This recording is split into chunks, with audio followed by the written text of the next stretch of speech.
Дедушке Морозу так много лет. Интересно, за это время он не забыл школьную программу? Тем более, что ему не обязательно знать законы физики. Он и пользуется волшебством. Но нам некоторые правила повторить не помешает.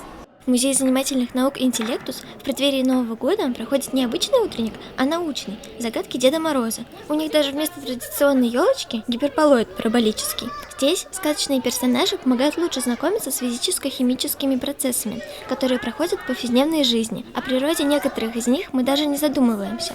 Какие научные эксперименты вы сегодня делали? Мы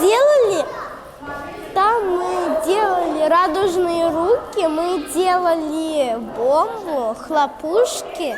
Как ты думаешь, зачем нужно знать физику? Затем, чтобы ты был умный, ты все знал, чтобы ты все умел. Даже Дедушка Мороз решил поделиться секретами своего замораживающего колдовства.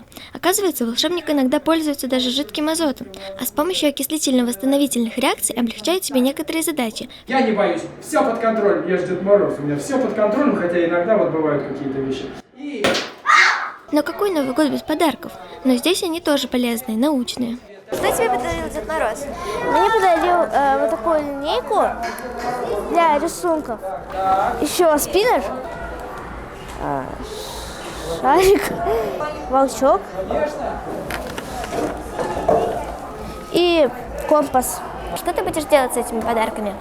С компасом, не знаю, буду ходить в лес на каникулы. Формат такого утренника сильно отличается от привычного утренника возле елки, но хотя бы потому, что елки как таковой нет. Все мероприятие – это захватывающий новогодний познавательный квест, конечно же, научное шоу для тех, кто не боится трудных задач. Научная елка. Как вам такой утренник? Максимум веселья и столько же знаний. Учитесь в 2020 году еще лучше. Рената Шайхутдинова, Розалия Тукаева. Специально для Горы новостей.